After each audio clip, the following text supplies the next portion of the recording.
Though you may feel like it's just you at times, it's not. Elijah had the same situation where he thought that the Lord had left him alone, right?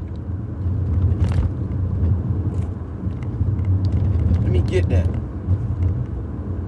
This is 1 Kings chapter 19, and I'm going to start at verse 17.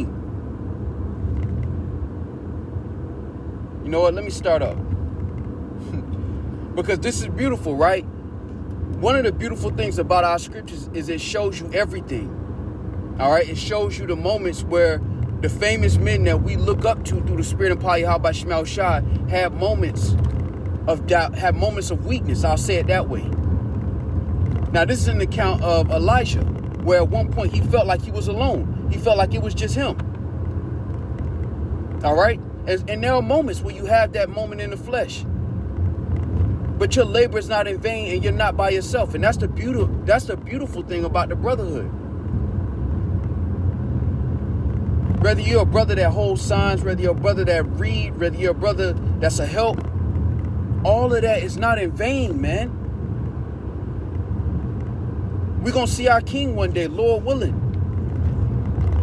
And we look, Lord willing, we're part of that number. The greatest thing this world could, the greatest thing we could ever have in this world is Yahweh Shah saying, well done. Because in that moment, when he tell you that, it ain't going to matter that all you did was hold a sign and you only have 5 subscribers. None of that's going to matter. Your labor was not in vain. And even our forefathers, like Elijah, he had a moment where he got weak and in his mind, he thought he was by himself. We're not alone. Even when you're by yourself and you're going through your daily walk, whether it's at work or running your errands, you're not alone. The angels is with you. Yahweh Shai said he will be with us until the ends of the earth, man. The angels encampeth around them that fear Yahweh Shema Shai, man. And your sacrifice is seen. Lord willing, we endure unto the end. This 1 Kings chapter 19.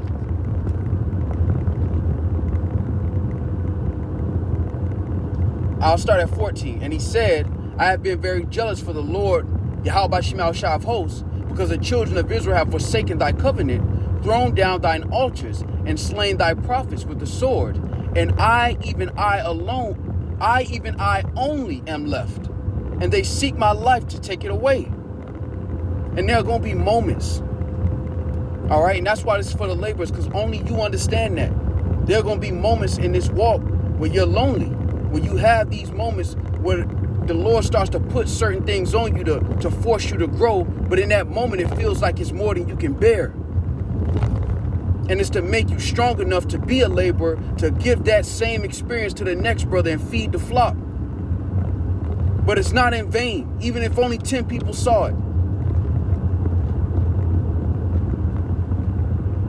Bro, it say Yahweh Shai gonna put crowns on the heads of the elect, man. Imagine that. Imagine that. Watching the brothers that labor receive crowns. Imagine that. Time don't even matter at that point. Watching Yahweh Shai walk and crown a brother and say a few words to a brother. Just to be in that kind of room, imagine that. Imagine that when you get to those moments where you have those low points in this walk, man. Imagine that. Our apostles have been left as examples and are examples of how to walk with integrity for decades. And just as their labor is not in vain, because we wouldn't be here through the spirit and power of Yahweh Shema Shai if the Lord didn't put the spirit on them to remain patient and dedicated to the work.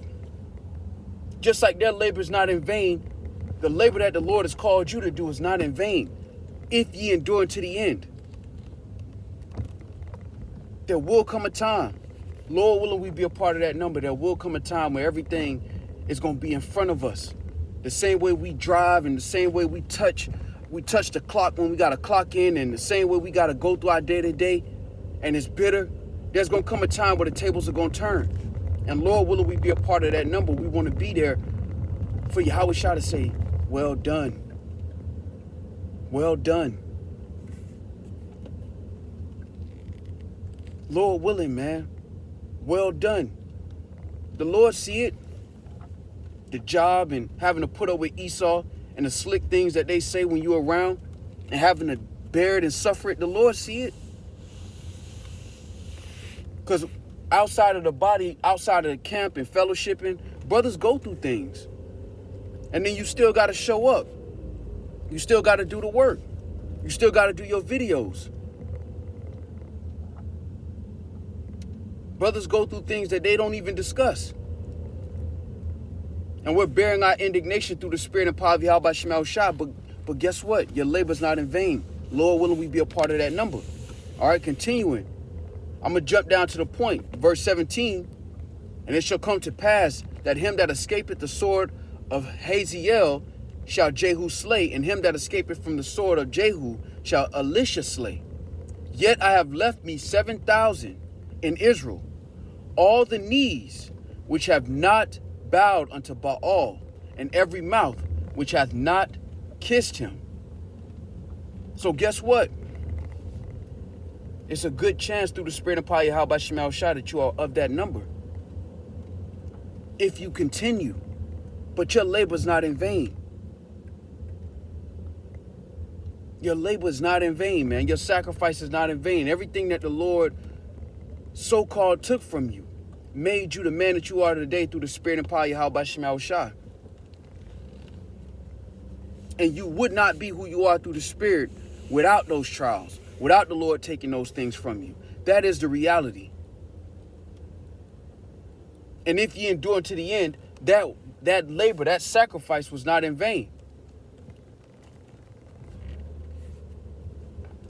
And I say that through the spirit because, again, it's easy to get tripped up in this walk. It's easy to feel like you're the only one in this walk. It's easy to feel like you're the only one going through something in this walk.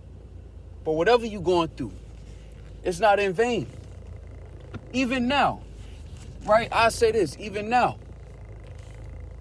you gain something just through the spirit and power of Yahweh Shema Shah from this walk. You gain experience. And you're able to share that with the next brother. You're able to impart that understanding to the next brother. Even that is a gift. Because that man that you may have counseled may be of the elect. It could be one of those men that we read about. Your video may only have 15 views. What if one of them saw it? Would you then say your work was in vain? Would you still feel like your work was in vain? Would you still feel like nobody saw you? Continue to labor, continue to push, because you never know. We're all fighting for that one penny, man. And your labor's not in vain. Matter of fact, the Wadi Yahweh Shema Shah, I want to grab these precepts. And Salakia, let me grab more precepts. This is Isaiah chapter 45 and 18. For thus saith the Lord that created the heavens, the Most High himself that formed the earth and made it. He hath established it. He created it not in vain. He formed it to be inhabited. I am the Lord, there is none else. I have not spoken in secret in a dark place of the earth. I said not unto the seed of Jacob, seek ye me in vain. I, the Lord, speak righteousness. I declare things that are right. But living by faith means that you got to be in a situation where the world looks at your life as if it's vain, as if there's no reward for it. And your job is to suffer it until the Lord turn the tables. But the Lord sees everything you're going through. He did it on purpose. And you wouldn't be who you are through the Spirit if those things were not taken from you. Everything that you go through the Spirit is built for you to feed the elect, to feed the flock. As the scriptures say, the harvest is plenteous and the laborers are few. If ye endure to the end, the same shall be saved. One thing that really, when you think about this, right? You got guys who fell out. But at some point when they was in the work, there was a video or maybe 2 or 3 videos, maybe multiple videos that fed the flock. They lost their reward because they lost patience. But even them that fell out, their labor wasn't in vain because somebody was edified by those videos while they were still in the truth. Likewise, the same thing is happening for you laborers. And I say this because, again, your day-to-day is meant to be hard. It's meant to be tough. It's meant to feel lonely. It's meant to make you feel like don't nobody understand you. It's meant to feel like that. The prophets, that's a lonely office. The soldiers of Yahweh Shema Shah is a lonely office. It's solitude in that. And it's also strength in that. There is no growth in comfort. Your labor is not in vain. The Lord said with great labor, he made his. Let's get that, man. Because Lord willing, you're a part of that great labor. Imagine that. The Lord had to drag you kicking and screaming, but he made you perfect at the same time. This is 2nd Ezra chapter 9, Lord willing. 2nd Ezra chapter 9 and verse 20. So I considered the world, and behold, there was peril because of the devices that were come into it. And I saw and spared it greatly, and have kept me a grape of the cluster, and a plant of a great people. Let the multitude perish then, which was born in vain, and let my grape be kept, and my plant, for with great labor have I made it perfect.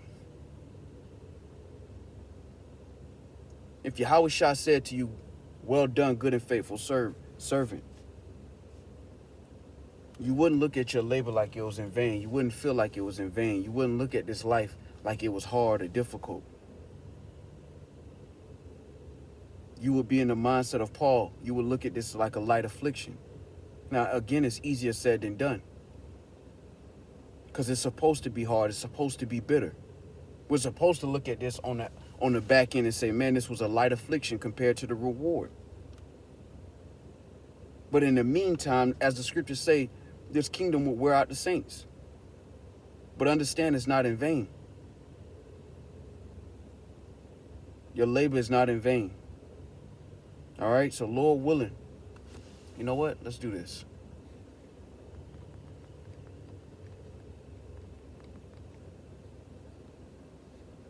This is 2 Timothy chapter 4 and verse 7. I have fought a good fight. I have finished my course. I have kept the faith. Henceforth there is laid up for me a crown of righteousness, which the Lord, the righteous judge, shall give me at that day, and not to me only, but unto all them also that love his appearing. Our life is here with Yahweh Shai. That is the reality. Lord willing, we be a part of that number. And there's a solitude that comes with that. There's a labor that comes with that doesn't have a tangible reward attached to it on this side of life. And that delayed gratification is built into this walk. But understand that the reward is waiting. And the Lord is not a power that he should lie. All right? Matter of fact, let's go to Hebrews. This is Hebrews chapter 6 and verse 9. But beloved, we are persuaded better things of you, and things that accompany salvation, though we thus speak. For Yahweh Shema Shah is not unrighteous to forget your work and labor of love, which ye have showed toward his name, and that ye have ministered to the saints, which means to serve and do minister. All right, matter of fact, let's grab that in the NLT. So let's go to Hebrews 6 and 10 in the NLT. All right, the Lord is not unrighteous, man. The Lord see you, right? The Lord see you. He see the sacrifices. A lot of times when Jake think about the Lord seeing them, they always think about the Lord just seeing all your flaws. The Lord see your labor, the love that you show toward his name as well. The Lord knew you was gonna fall short. That was built into the movie. Matter of fact, man, Lord willing. But the Lord is pleased with the effort. If you continue, man. Salakia. This is 2nd Esdras 8 and 39. But I will rejoice over the disposition of the righteous, and I will remember also their pilgrimage and the salvation and the reward that they shall have. Come on, man. Come on. Matter of fact, I'm going to start up. This is 2nd Esdras 8 because, again, every time Jake think that the Lord see them, they always think that the Lord just pointing out flaws. Now, the Lord is also refining us to make us better. But your flaws ain't the only thing the Lord see, man. That's why Yahweh Shah died in the first place, to cover that, if ye be of the elect. But your labor ain't in vain, man. This is 2nd Esdras chapter 8 and verse 36. For in this, O Lord, thy righteousness and thy goodness shall be declared, if thou be merciful unto them which have not the confidence of good works. Then answered he me and said, some things hast thou spoken aright, and according unto thy words it shall be. For indeed I will not think on the disposition of them which have sinned before death, before judgment, before destruction. But I will rejoice over the disposition of the righteous, and I will remember also their pilgrimage, and the salvation and the reward that they shall have. Lord willing, we be a part of that number. You're on a pilgrimage right now. And what comes with that is hardships, trials, labor. And at moments you may feel like you're not being seen. But at the end of the day, you're being seen by the one that matters. And eventually this delayed gratification will result in a reward that we can't even imagine. So much so that we're going to look at everything we went through, even slavery, even hardcore slavery. We're going to look at all of that like that was light compared to what the Lord has prepared for us. The Lord said he didn't tell Jacob to seek him in vain, man. You are a son of Jacob. You are a joint heir with the King of Kings, the firstborn of creation. And you know that in 2023. Not only do you know that, but the Lord is giving you the spirit to testify of it, to prophesy of it. Don't matter how many views you get at that point, if you endure to the end. There's 2nd Esdras 8 and 39 one more time. But I will rejoice over the disposition of the righteous, and I will remember also their pilgrimage and the salvation and the reward that they shall have. All right, now we're going to go back to Hebrews 6 and 10, but I'm going to read it in the NLT. It says, for the Most High is not unjust. He will not forget how hard you have worked for him and how you have shown your love to him by caring for other believers as you still do. And doing your video epistles is a part of that, caring for the flock. I'll hit you with another thing.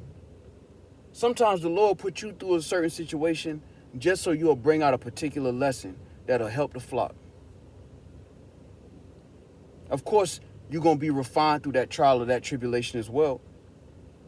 But the video epistle that you do, based on that experience, based on whatever you went through, is going to benefit the flock. The Lord giving you the spirit to stand in great boldness as it stands this day is not in vain, man. Yeah, it hurt. Yes, it get lonely. That's a part of your journey. That's a part of being a watchman. Yet it's not in vain. And you don't have to be the brother with 1,000 views and 1,000 subscribers and for the Lord to see your labor. Like I said before, through the spirit, when them crowns get put on brothers' heads, it ain't gonna matter how many views or subscribers you had at that point. The Lord gonna see that you showed love toward his name and you ministered to the flock. Because those video epistles, even if 2 people saw it, you either marked somebody for judgment or it helped another brother or sister be edified, man. How then can you say it's in vain? How then can you think it's in vain? Continue, man. So Lord willing, this was edifying. I pray that it was edifying with that. I want to give all praise, honor, and glory to Yahweh, Bahashem, Yahweh Shai, Bahashem, Rukakodash. Double honors to the apostles and the elders of Great Millstone, who are the elders of Yasha Allah, and a sincere salutation to all Yuakim, who are preaching this word and believing this word, and to the Akwath, who are believing this word in all truth and in sincerity. Shalom.